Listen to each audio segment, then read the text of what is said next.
Uncle is saying, look through the gap in the stairs. My 4-year-old niece tugged at my sleeve. In front of me lies my husband, unconscious and still, on a hospital bed. A week ago, he was stabbed during a confrontation with a burglar, who is still on the run. After returning home, I recalled my niece's peculiar words and checked the stairs. There, in a tiny crevice, I found something bloodied. I shuddered in surprise. Could it be? An unexpectedly familiar person might be the culprit, and fear gripped me. I work in administration at a real estate agency. Last year, I tied the knot with Michael, one of our salesmen, after an office romance. Both of us are 25 years old, and our shared motto was, we want kids soon. Why? Because I have a sister, and her child, Emma, is incredibly adorable. Whenever I see my 4-year-old niece giggling or pouting, I imagine ourselves as parents. Little Emma possesses a mysterious ability. Aunt Sophia, your ring is on the bookshelf. Whenever I misplaced something, my niece would pinpoint its location. Not just once, but repeatedly. Even my sister said, When in trouble, ask Emma. Somehow, good things happen. Children are said to see ghosts, but I wonder if there's something more to it? Perhaps our future child will also have special abilities. We had dreams of a family with children. However, unfortunately, our newlywed life didn't go smoothly. Shortly after getting married, we started receiving disturbing letters at home. They were addressed to my husband, and the words written on them were chilling: break up and disappear. Seeing my fear, Michael said, It's a malicious prank. I'll take it to the police. He filed a report, but the identity of the letter sender remained unknown. Our days were filled with anxiety. Then, one day, James, my husband's colleague, came to the General Affairs Department where I worked. Why would someone from the sales department visit me? When I approached James, he handed me a piece of paper. Disappear and an eyesore, the same words from the threatening letters we received at home were scribbled on that paper.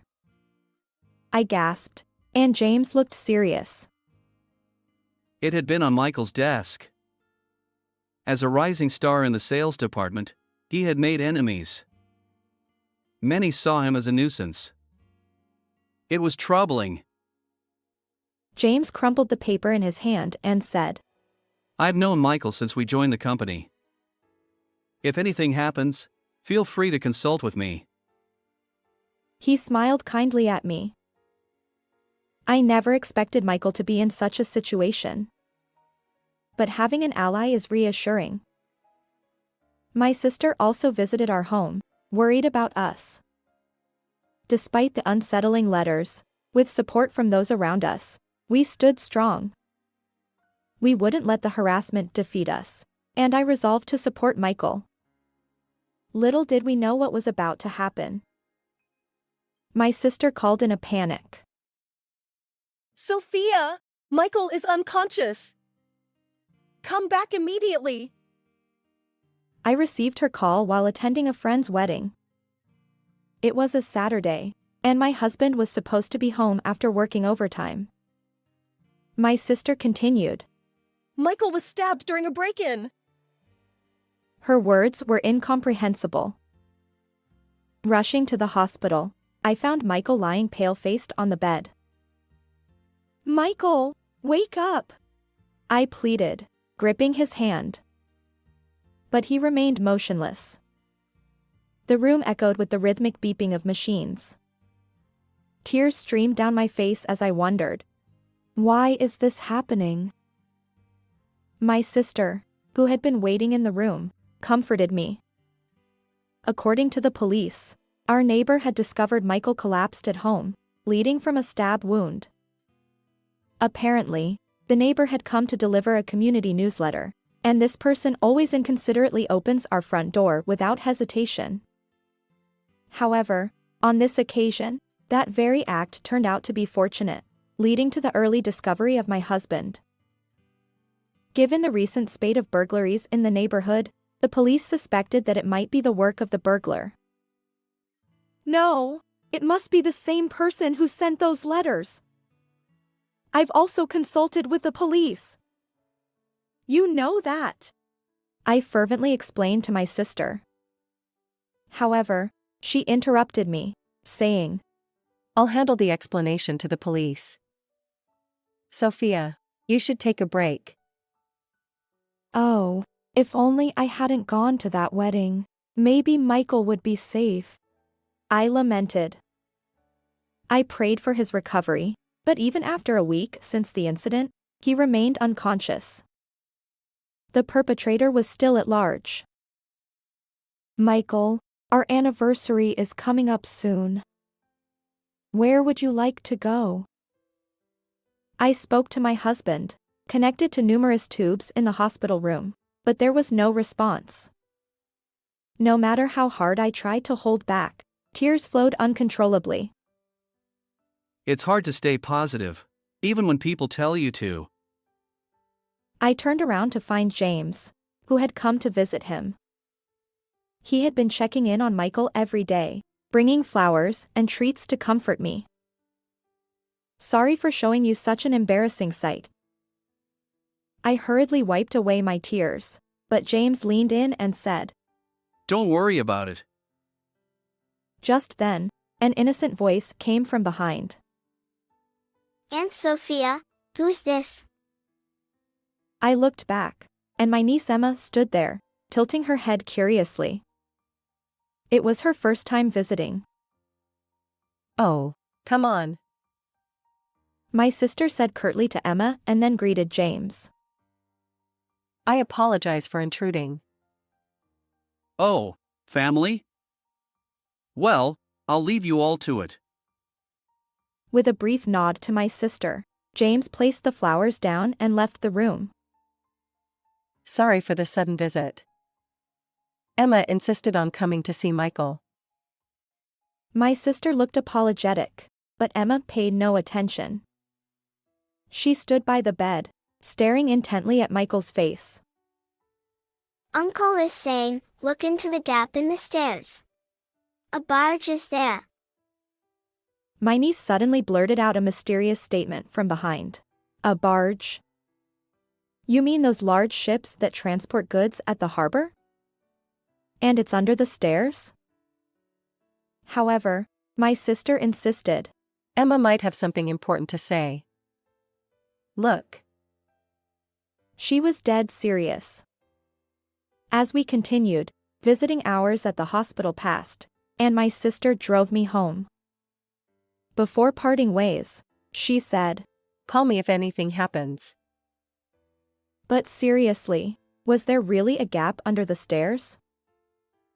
I retraced my memories, unlocked the front door, and headed toward the staircase. During the incident, Michael had been found collapsed on the stairs, covered in blood. The police had collected evidence and cleaned up. Everything was already in pristine condition. There's a gap at the edge of the bottom step. I noticed a faint trace of red blood there. I shone my flashlight inside and saw something reflecting, glinting in the light. I quickly grabbed some tweezers and pulled it out. It turned out to be something unexpected. Isn't this a company badge? In our company, everyone wears a badge with the company logo as an employee ID. The familiar badge was dried, stained with a significant amount of blood.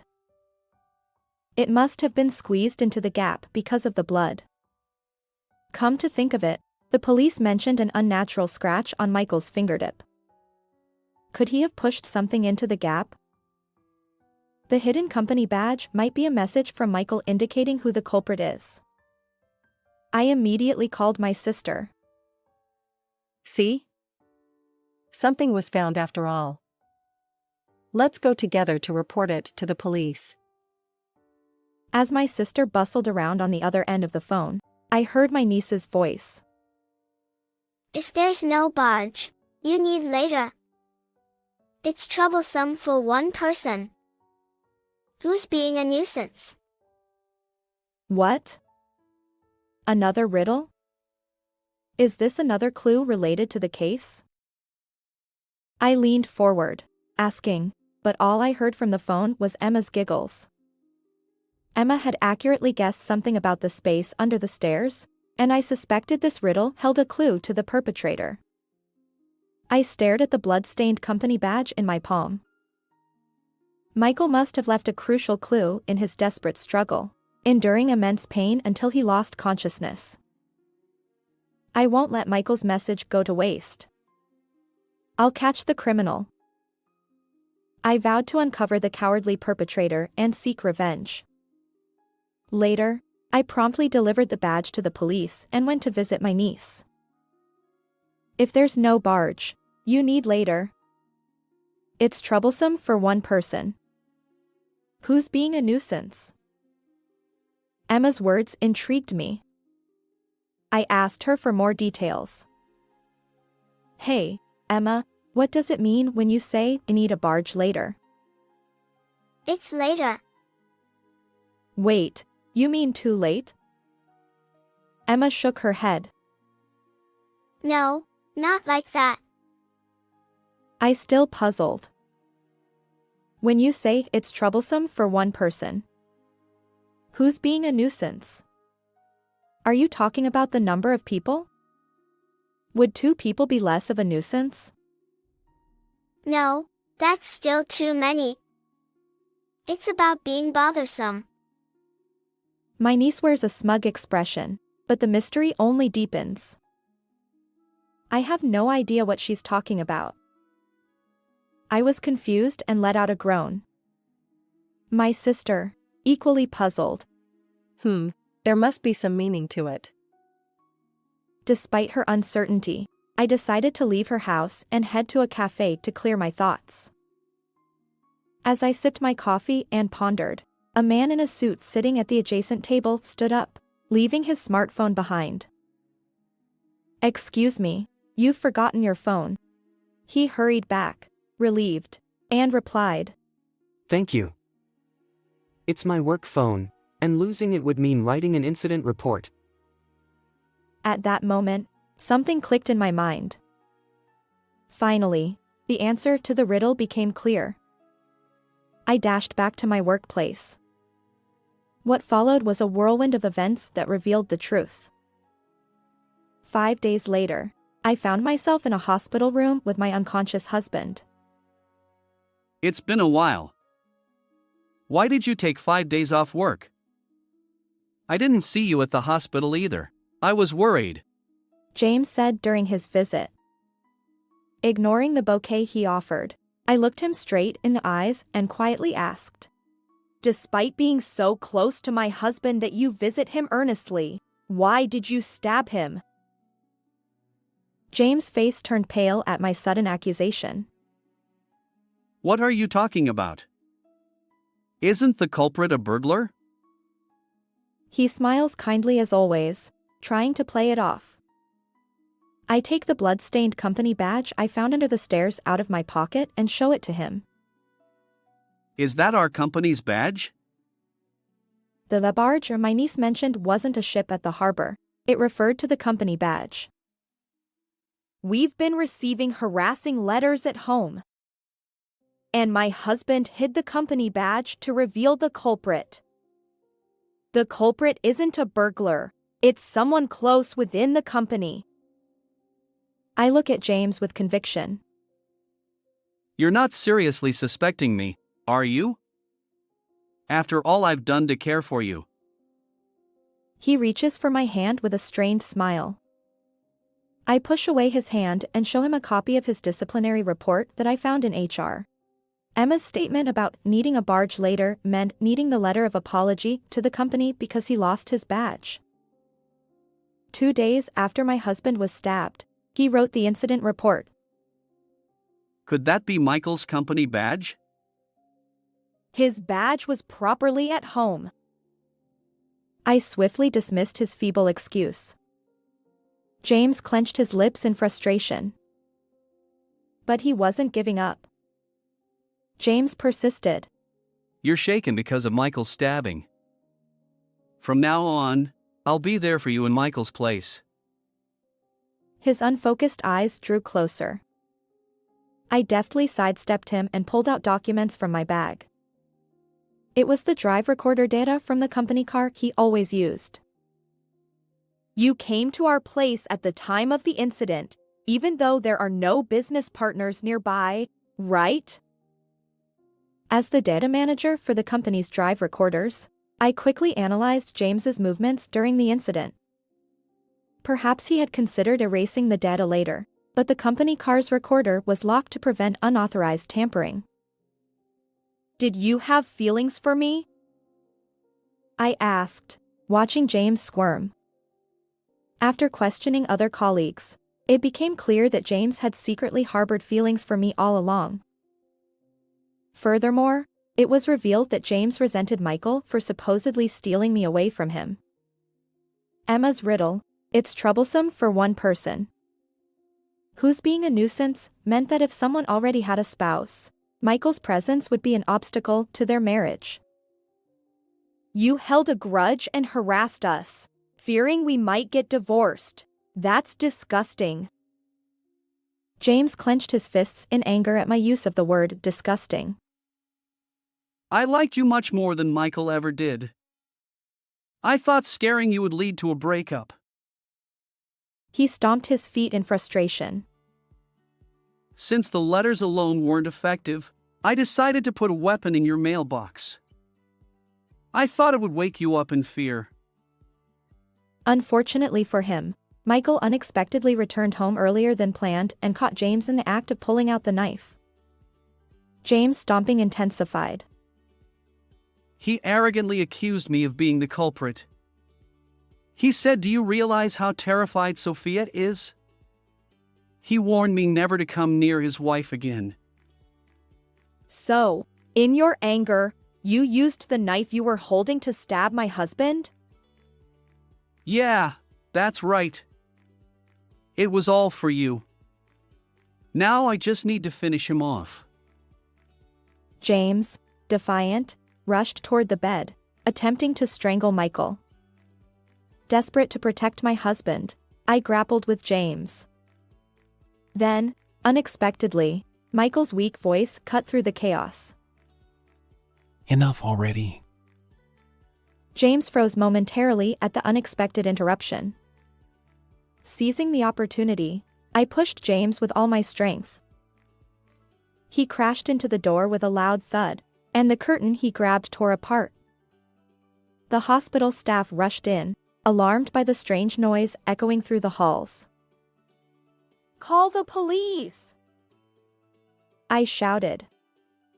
The staff gathered around, helping restrain James and making emergency calls. Later, when the police arrived and I explained everything, they took James into custody. He cried out in desperation. We were so close to being happy. What nonsense are you spouting? There was never any chance of happiness for you. I stared at James, pushing him away with a resolute tone. I've loved you all along. I really have. James continued to sob like a child. But his selfish claims held no sway. The only person I love is my husband. Stay away from me forever, I told him sternly.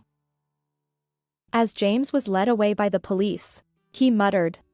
Later, Michael regained consciousness and testified against James, leading to his conviction. James would spend about 7 years behind bars.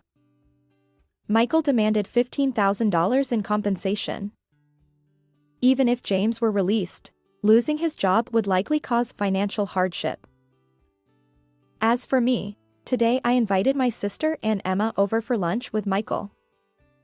As we sat around the table, my niece grinned and said, The new chair isn't just one, it's two. My husband and I exchanged glances. It seems I'm pregnant with twins. I'll need to visit the obstetrician soon. How did you find this story? Don't forget to subscribe to our channel. Until next time. I'm Hannah, a 30-year-old working housewife. I live with my husband, just the two of us. We've been married for a year, so we don't have any children yet. But we had a fairly enjoyable everyday life. Whenever we had a day off together, we would go out and eat delicious food. We both worked, so we indulged ourselves a little and had fun. At our age, there are many people who already have children, but we weren't pressured to have any. Both my parents and my in-laws seemed to think that we should leave it to the stork's mood. Besides, we were newlyweds, so we wanted to enjoy ourselves while we could. That's how we spend our days, but lately my husband's behavior has changed. He's always sneaking around, and he's cold when I talk to him. He always holds his smartphone, and he takes it with him even when he goes to the bathroom or the bath. When I pointed it out to him, he got very angry. Hey, don't you think you're playing with your phone too much? You take it everywhere, don't you? Can't you do something about it? What? It's none of your business. What does it have to do with you? Well, it doesn't, but still. Our conversation has decreased, hasn't it? We're still newlyweds, you know? Shut up. Are you my mother? Let me do what I want. Do you know who's making this lifestyle possible for you? What? I'm the one who earns money and feeds you, so don't tell me what to do. Got it? Understand? I was shocked by what he said to me. I didn't think he was such a chauvinist, and I was also surprised. Sure, his income was higher than mine. But I worked too. I worked hard, and I wasn't relying on him for everything. Even if I was a full-time housewife, I wouldn't want to be spoken to like that. It was a completely inconsiderate remark, and I couldn't forgive it. He said he was the one who made it possible for me to live, but who did he think was doing the household chores? He helped me with them for the first month after we got married. But he doesn't do any housework anymore. He acts like it's natural for me to do it. I was also annoyed by that. So I talked back to him. Hey, you said who's making this lifestyle possible for you, right? Can I ask you something? Who do you think makes it possible for you to wear clean clothes and sleep in a clean bed? What? I'm the one who always does the laundry and makes the bed, right? Wrong. You don't do any housework at all, do you? Don't act so arrogant. Then he got even angrier and hurled horrible words at me. They were so bad that I wanted to cover my ears. Shut up. I married you, an old hag like you, so you should be grateful. Don't act so high and mighty, you old hag. You're nothing but a maid who earns pennies and does housework. Excuse me? No, maybe a slave. Yeah, that's right. You're a perfect slave. Just be quiet and do what I say. And don't tell me what to do. Got it? He said that while tearing up the beauty magazine that I loved to read, which was lying around. I was going to read it now, and I was very sad. I had been looking forward to buying it every month. It wasn't a big amount of money, but it was quite shocking to me. He was so angry that he exploded in a tantrum. He wasn't like that when we were dating, and I didn't know at all. He didn't even get that angry when we first got married. Maybe this was his true nature. I started to hate him more and more. But he was someone I loved once. Maybe if I tried to compromise a little, we could understand each other better. I thought that, and I tried to understand him somehow. But he didn't seem to want to compromise with me. He didn't help me at all when I was busy with housework.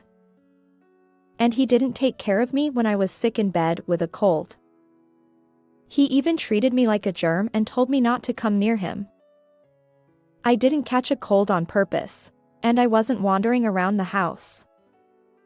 But it was okay to go get a drink, right?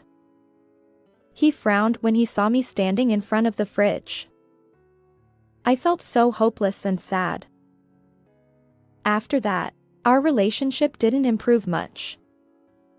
But he bought me a bouquet of flowers for my birthday. Maybe he was trying to compromise with me after all, I thought, and I was happy. I put the flowers in a vase and changed the water regularly. He loves me. Just thinking that, I felt like I could understand him better. As the end of the year approached, there was talk of visiting my in-laws' house. My husband seemed very excited about it. However, as a nurse, it didn't matter to me whether it was the end of the year or not. Since I couldn't take time off, we decided that my husband would go alone. He works for a major company, and it seems he can take time off relatively easily. My husband happily announced that he would spend 4 days at his parents' house. Well then, I'll head to my parents' place. Sure, I understand. Sorry, I can't go. No, it's fine. Can't be helped. I'll visit just for that one day when I have time off. Got it. And so, my husband set off for his parents' house at the end of the year. I headed to work since I had my job. His parents' house is in the neighboring state, about an hour and a half away by car. So, I decided to make the effort to go even on the days I had time off. I work in the emergency department of a general hospital, and the end of the year is especially busy. Patients with acute alcohol poisoning, sudden fevers, and injuries kept coming in. Since we only handle emergencies during the New Year period, both doctors and nurses were exhausted.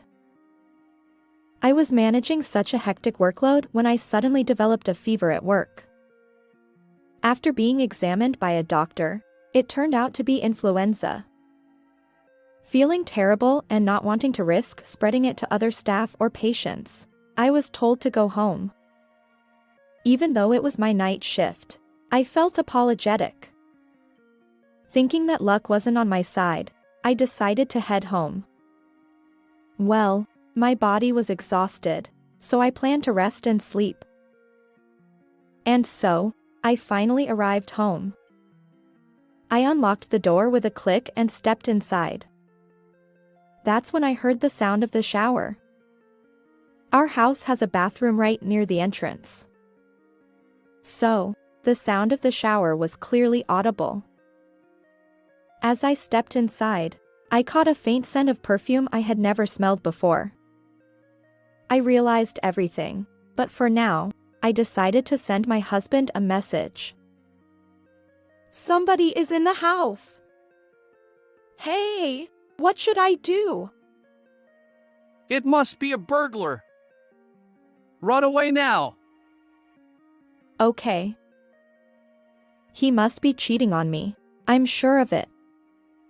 And with some woman I don't know, in this house. He didn't love me after all.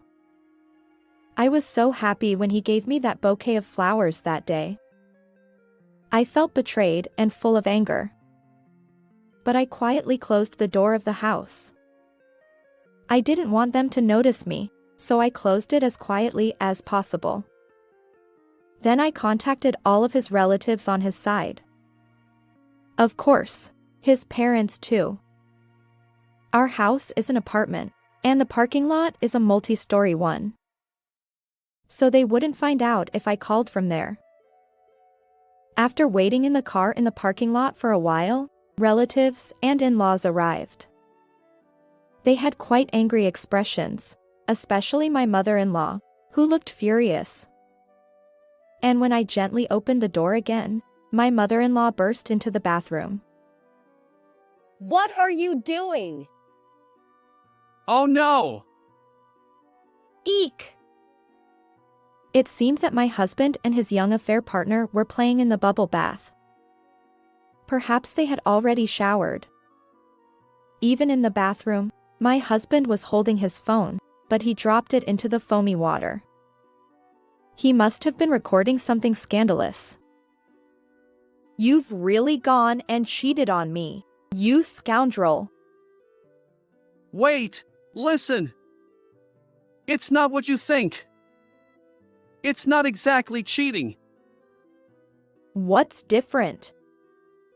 Doing something like this with a woman I don't even know. No matter how you explain it, it's still cheating, isn't it? My husband looked like he was about to cry as he glanced at me.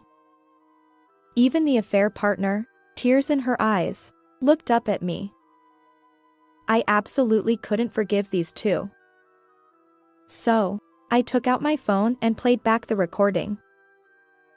The truth is, when I entered the house earlier, I had recorded their scandalous conversation. This is undeniable evidence of the affair. This conversation definitely sounds scandalous, doesn't it? How are you going to explain it? Well, you see, it wasn't serious, just fooling around. My husband's foolish explanation set off my mother-in-law's anger. And she yelled at them like crazy. What do you mean it's not cheating? Don't you feel sorry for Hannah? I didn't know you were such a fool. The quiet father-in-law was also angry and scolded his son. He was very gentle, but I was surprised to see him so angry. And the relatives around them also started to blame them. The husband was cowering in a shameful state. The mistress had already started crying. You said you had something urgent to do today and left, but you were doing this. You did this to have fun cheating. Well, You're no longer my son or anything. You're a stranger from today. what? The husband looked very shocked. It was natural, since he was disowned by his own parents. But it was his fault for doing such a thing. He was certainly wrong. One of the relatives was a very scary uncle, and he cursed the husband a lot. The husband was afraid of him and started crying. He was pathetic for a man. Please, don't blame me so much. I'm sorry. Me too. Please forgive me. No, I won't forgive you. I will claim damages from you. What? Damage. Wait, please. I don't want that. Huh? You committed adultery, so you have to pay.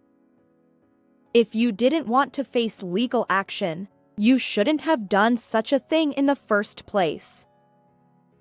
The cheating partner cried more and her eyes turned red. She would probably have swollen eyes tomorrow. The husband sobbed with a runny nose. I thought he was disgusting. I had no love left for this husband. All I had was hatred. I would never forgive this husband. So I decided to go to a lawyer's office on my day off. For now, I wanted to kick them out of the house, so I packed their belongings. I stuffed the husband's belongings into a Boston bag and threw it outside. I also threw out the cheating partner's expensive-looking bag. I kicked out the husband and the cheating partner and told them never to come back. I don't need dirty people in this house, so don't come in anymore. Bye. Wait! Please let me in. Shut up. Be quiet. Oh. The in-laws and relatives left by car. The husband and his lover were having a lover's quarrel outside. They were arguing about who invited whom today. Listening to them, I thought they were idiots. They were so noisy that they might bother the people in the other rooms, so I called the police. The husband and his lover were warned and dispersed. That day, of course, the husband didn't come back. He probably went to some business hotel or somewhere. I didn't feel lonely or anything. I felt refreshed. More than that, I had a fever and felt terrible. When I was yelling at my husband, I had forgotten that I had a fever, but I remembered it. I felt drained, so I changed my clothes and collapsed on the bed as soon as I got there. There were some emergency retort foods and drinks in the house. I thought I could manage without anyone. But what on earth was my husband thinking? He said he was going back to his parents' house, but he lied and came back home to cheat on me. I was really disgusted. He knew I was working the night shift and he targeted me that day. How much did he look down on me? I told the relatives and in-laws that I had the flu. I felt sorry for them if I had infected them because I was there. But I didn't hear from them for 2 days, so they must have been fine. But on the 3rd day after I kicked out my husband, he contacted me. He said he had a fever and felt terrible. He must have caught the flu. I wore a mask and stuff, but I must have infected him somehow. And his lover was also delirious with fever. They had a fight, but they were staying at the same business hotel. They both couldn't move and asked me to help them.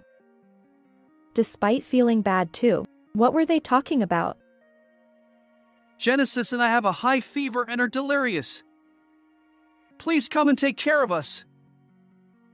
I'm sick with the flu too, so no way. Besides, what are you saying after cheating on me? Don't say that. You're a nurse, right? You're so cold. Did you think I would do anything for you because I'm a nurse? I'm a human being too. I don't want to take care of you. Do whatever you want. So you're saying it's okay if I die? Yes, go ahead and die. I don't care, and besides, you won't die so easily. You have thick skin, don't you? How could you?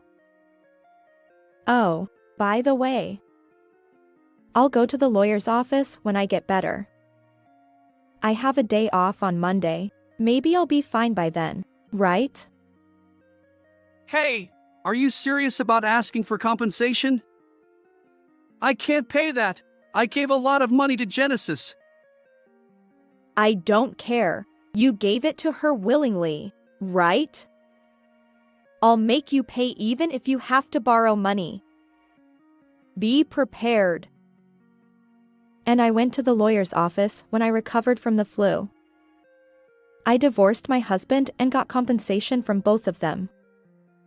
The lawyer helped me in a favorable way and I was able to get divorced. And I got a lot of money from both of them. My ex-husband had given a lot of money to his mistress, so he ran out of savings after paying me. And his mistress had a fiancé even though she did such a thing.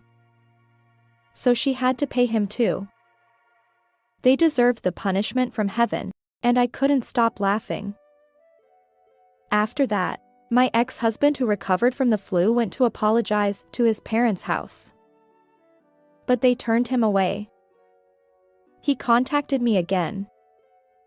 He wanted me to let him in the house. But I had no intention of doing that. I decided to move out quickly. My ex-husband said he was supporting me, but I was the one paying the rent. Of course, I was the one who signed the contract. So I was free to move out. I had his parents pick up his stuff. My mother-in-law kindly accepted it and I was grateful. After that, I deleted his contact information. But I heard from a friend that he lost his job and disappeared. His mistress was a coworker of his, but she was harassing other women. She was so disgusting. Now, I live comfortably in a different apartment. I'm busy with work, but I'm happy and have no problems.